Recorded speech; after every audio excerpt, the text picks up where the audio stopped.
हमने पहले की क्लास में खेल के महत्व के बारे में पढ़ा कि शारीरिक महत्व क्या है और बौद्धिक योग्यता में खेल का क्या महत्व है। मॉरल वैल्यूज़ यानी नैतिक मूल्यों में खेल का क्या योगदान है। बच्चा खेल के माध्यम से बहुत सारी चीज़ें सीखता है, जैसे कि झूठ नहीं बोलना है, चीटिंग नहीं करनी है, ईमानदारी दिखानी है, अपनी टर्न का वेट करना है, दूसरे को मार कर हमें नहीं जीतना है, अपनी काबिलियत से जीतना है। ये सब नैतिक मूल्य जो है वो बच्चे में खेल के माध्यम से विकसित होते हैं। Cultural values like honesty, integrity, sportsmanship and compassion are learned. Game के द्वारा या खेल के द्वारा बच्चे को सांस्कृतिक मूल्यों के बारे में पता चलता है, जैसे कि एकता क्या होती है। जैसे कोई गेम होता है उसमें सबको मिलकर खेलना होता है, तो उनको पता चलता है कि यूनिटी किसको कहते हैं, इंटीग्रिटी किसको कहते हैं, ईमानदारी से हमें गेम खेलना है, चिटिंग नहीं करनी, झूठ नहीं बोलना है। They assumes responsibility for their own actions. साथ ही उन्हें अपनी जिम्मेदारी का एहसास होता है कि हमारे जो काम किया है हमें हमें कितनी जिम्मेदारी से अपने कार्य का निर्वाह करना चाहिए, करना होगा। जैसे जो ग्रुप गेम्स होते हैं उसमें हर बच्चे का एक पार्ट डिसाइडेड रहता है कि आपको ये काम करना है, तो उन्हें पता होता है कि हमारी एक्शन से सामने पे वाले पे क्या प्रभाव पड़ेगा। Should adhere to the group values and can be expelled if they don't.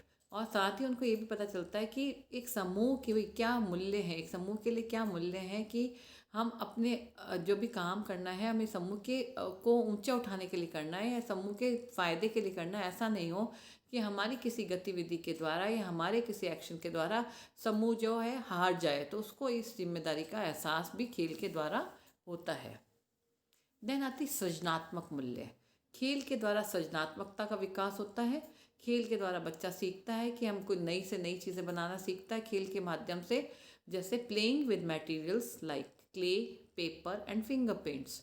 यानी बच्चा क्ले होती है मिट्टी, मिट्टी को डिफरेंट आकार देता है, उसको शेप देता है, उससे कुछ चीज़ों का निर्माण करता है, हाथी मुंह बनाता है या और चीज़ों का निर्माण करता है। पेपर से कटिंग करके, पेपर फोल्डिंग करके बनाता है। फिंगर पे पेंट लगाकर उसके द्वारा वो डिफरेंट चीज़ों का विकास बनाता है। तो ये होती है सृजनात्मकता। तो खेल के माध्यम से सृजनात्मकता का भी विकास होता है। Children are most creative and they are playing alone. और बच्चे जब अकेले खेल रहे होते हैं तो वो बहुत ज़्यादा क्रिएटिव होते हैं, सृजनात्मक होते हैं, बजाय आप ग्रुप में खेल रहे हो। तो बच्चा जब अकेले खेल रहा होता है तो बहुत ज़्यादा उसमें सृजनात्मकता का विकास होता है, क्योंकि वो उसको जो भी काम करना होता है उसकी अपनी सोच से करना होता है। तो वो अपनी सोच को वो बिल्कुल एक ही जगह पर एकाग्रचित होकर देखता होता है, तो उस तरीके से उसमें सृजनात्मकता ज़्यादा आती है। They carry their new discoveries through the outside world of play. वो खेल के माध्यम से अपनी जो नई नई सृजनात्मकता या नई नई आविष्कार या खोज होती है वो खेल के माध्यम से बाहर लाता है और अपने आप को दर्शाता है कि मुझे क्या आ सकता है या मैंने क्या नया किया है। ये सृजनात्मकता। देन थेरापेटिक वैल्यू, उपचारात्मक मूल्य। खेल एक ऐसा माध्यम से है जिसके द्वारा बच्चा अपने अंदर की पेंटअप एनर्जी को रिलीज़ कर सकता है। उसके अंदर रिग्रेशन, यदि गुस्सा आ रहा है, एग्रेशन हो रहा है, कोई किसी चीज़ से परेशान है, तो वो खेल के माध्यम से अपनी इस टेंशन को रिलीज़ कर सकता है। खेल एक ऐसा माध्यम है जिसके द्वारा बच्चा अपने तनाव मुक्त हो सकता है। तो इस तरीके से खेल जो है एक उपचारात्मक महत्व भी होता है कि खेल के माध्यम से बच्चे के जो है उसमें उपचार किया जा सकता है, उसकी विभिन्न परेशानियों से उसको दूर किया जा सकता है। जैसे play provide the release of stress and tension. जैसा कि मैंने अभी बताया कि खेल के माध्यम से तनाव और जो अंदर में परेशानियां होती है, एग्रेशन होता है, उसको रिलीज़ किया जा सकता है। जैसे हम कभी बहुत उदास होते हैं या कभी परेशान होता है तो हम अपनी पसंद का यदि गेम खेलने लग जाते हैं तो हम उस समय के लिए अपनी सारी परेशानियों और जो तनाव होता है उसको भूल जाते हैं। Children express their emotions and test out frightening situations in a way that peers and adults can accept. जो बच्चे होते हैं वो अपने संवेगों को इस तरीके से प्रदर्शित करते हैं और ऐसे सिचुएशन में प्रदर्शित करते हैं कि जो उनके साथी समूह, पीयर्स ग्रुप होता है यानी जो साथी समूह होता है या जो साथी होते हैं वो और एडल्ट होते हैं उस चीज़ को समझ सकें। जैसे इमोशंस के द्वारा कई बार क्या होता है कि थेरापेटिक वैल्यू ऐसे कि खेल के माध्यम से बच्चे के अंदर जो फीलिंग्स छिपी हुई होती है उनको हम बस्ट आउट करके बाहर निकाल सकते हैं। उनको निकाल के हम पता लगा सकते हैं कि बच्चा इस चीज़ से डर रहा है तो क्यों डर रहा है या क्या हुआ। खेल के माध्यम से उस डर को भी बाहर निकाल सकते हैं। They reveal themselves through play, और गेम के द्वारा वो अपने आप को डिस्कवर करते हैं, अपने आप को रिवील करते हैं, अपने आप को नई तरीके से सामने लेके आते हैं कि जो चीज़ उसको उनको पहले डरा रही थी या जिस चीज़ से वो भय कर रहे थे, जैसे ऊपर चढ़ना होता है, इन चीज़ों से उनको बड़ा डर लगता है बच्चों को कि नीचे गिर जाएंगे या चिपक लिया किसी जानवर या किसी चीज़ से डर लगता है। तो खेल खेल के माध्यम से इस डर को हम दूर कर सकते हैं। उसका उपचारात्मक मूल्य ये होता है। Nurses can carefully observe the play of children and determines need, concern and feelings that can not be put into words. Nurse जो होती है, जो केयर करने वाली होती है, मम्मी है या कोई और भाई बहन या टीचर्स, जब बच्चे के खेल को बहुत अच्छे से ऑब्जर्व करें तो वो अपने आप अंदाज़ा लगा सकती है बिना बच्चे के शब्दों के कहे। बच्चे के शब्दों को कहने की ज़रूरत नहीं है कि बच्चे को क्या चाहिए, उसको क्या चीज़ कम लग रही है, उसको किस चीज़ की आवश्यकता है। हम खेल के माध्यम से इस चीज़ को हम विकसित कर सकते हैं। Children should be protected if they become aggressive and should be guided into less aggressive type of play. यदि बच्चा कोई बहुत ज़्यादा एग्रेसिव है तो हम उसको प्रोटेक्ट कर सकते हैं कि आपको इतना एग्रेसिव गेम नहीं खेलने हैं, और यदि उसको हम ऐसे गाइड कर सकते हैं कि ऐसे गेम खेले जिसमें ज़्यादा एग्रेसिव ना होना पड़े। जैसे कई बच्चे होते हैं जिनको सिर्फ ऐसे लड़ना और इस तरह ऐसे गेम पसंद होते हैं कि जिसमें मार धाड़ हो, तोड़ा फोड़ी हो। तो यदि ऐसे इस तरह का गेम बच्चा पसंद कर रहा है तो हम उनको दूसरी तरफ कन्वर्ट कर सकते हैं, डाइवर्ट कर सकते हैं कि आपके लिए ये गेम जो है बहुत अच्छा हो सकता है। आपने देखा होगा कुछ बच्चे होते हैं जो टॉयज़ के साथ में बहुत अच्छे से खेल रहे होते हैं, और कुछ बच्चे ऐसे होते हैं कि उस टॉय के बिल्कुल हर पार्ट अलग अलग कर देते हैं, उसको अंदर से देखते हैं और तोड़ते हैं, फेंकते हैं, और जब टूट जाता है तो बहुत खुश हो जाते हैं।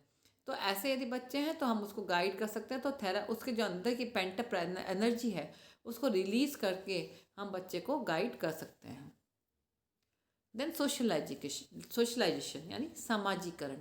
खेल में सामाजिकरण का अपना महत्व है। खेल के द्वारा सामाजिकरण कहते किया है किसको है, पहले हम इसको समझना चाहेंगे। सामाजिकरण का मतलब है बच्चा समाज में किस तरह का व्यवहार कर रहा है, डैट इज़ नोन एज सामाजिकरण। अभी समाज में सामाजिक मूल्य होते हैं हर समाज के।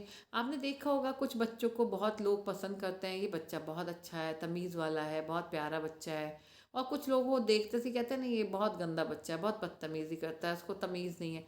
तो ये जब सामाजिकता होती है कि समाज के लोग उसको कितना स्वीकार करते हैं, तो खेल का सामाजिकरण में बहुत अच्छा बहुत ज़्यादा महत्व है। जैसा कि खेल में क्या होता है कि अपनी टर्न का वेट करना होता है, अपनी जब तक आपकी बारी आती है आपको खेलना है।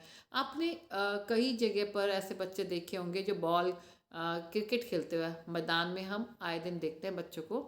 तो उनमें से एक हीरो बच्चा होता है जिसका बैट होता है, तो वो कहेगा पहले बैट मेरा है तो बैटिंग मैं करूँगा, आप मुझे बैटिंग कराओ, बाकी सब फील्डिंग। क्योंकि बच्चों के पास कोई ऑप्शन नहीं होता है, बच्चे बोलते हैं ठीक है भाई आप बैटिंग कर लीजिए, और जब वो आउट होता है तो वो आउट भी नहीं मानेगा, मेरा बैट है मैं नहीं मान रहा।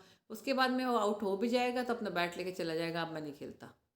ठीक है। तो ये इस तरह के बच्चों को फिर समाज स्वीकार नहीं करता है, उसके पीयर ग्रुप स्वीकार नहीं करते हैं। तो खेल के माध्यम से उसको सामाजिकता का विकास होता है कि ऐसा नहीं होगा कि मुझे बैट लेके मैं चला जाऊंगा और अगले दिन वापस बच्चे खिलाने लग जाएंगे। अगले दिन बच्चे उसको देख के कहेंगे कि हमें बैट बॉल खेलना ही नहीं है, तेरा बैट है तो तुम रख लो अपने पास में। तो खेल के माध्यम से बच्चे में सामाजिकता का हम विकास कर सकते हैं कि आपको कैसे खेल खेलना है, आपको कितना वेट करना है, दूसरे की टर्न का वेट करना है, दूसरे को मदद करनी है, एक ग्रुप जब गेम होते हैं उसमें आपको कैसे रिएक्ट करना है, इन सब चीज़ों के बारे में हम इससे बता सकते हैं। जैसे social and emotional development is enhance through play. खेल के द्वारा सामाजिक और संवेगात्मक विकास जो है वो बढ़ाया जा सकता है। संवेगात्मकता अपने आप में बहुत बड़ा फैक्टर होता है जो खेल के साथ में संबंध रखता है। संवेगात्मकता होता है कि मुझे बहुत ज़्यादा गुस्सा आ रहा है तो मैं किसी को चांटा मारना चाह रहे हैं, या कोई बच्चा एग्रेसिव है उसको किसी को तोड़ फोड़ करना है, मारना है, तो आप उसको कोई ऐसा खेल दे दो जिसके अंदर उसकी एनर्जी रिलीज हो। जैसे उसको खड्डा खोदने को कह दो, उसको बॉक्सिंग वाला जो टूल होता है वो दे दिया जाए कि इसके ऊपर खूब तेज तेज बॉक्सिंग के आप बॉक्सिंग कीजिए इसके साथ में।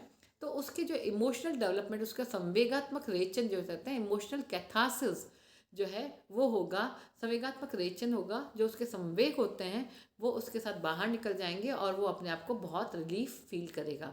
इसी तरह से सामाजिकता का भी विकास होता है। When they play with adults, parents and peers they develop social relationship. जब वो अपने बड़ों के साथ, पेरेंट्स के साथ या अपने साथी समूह के साथ खेलते हैं तो उसमें सामाजिक संबंधों का विकास होता है।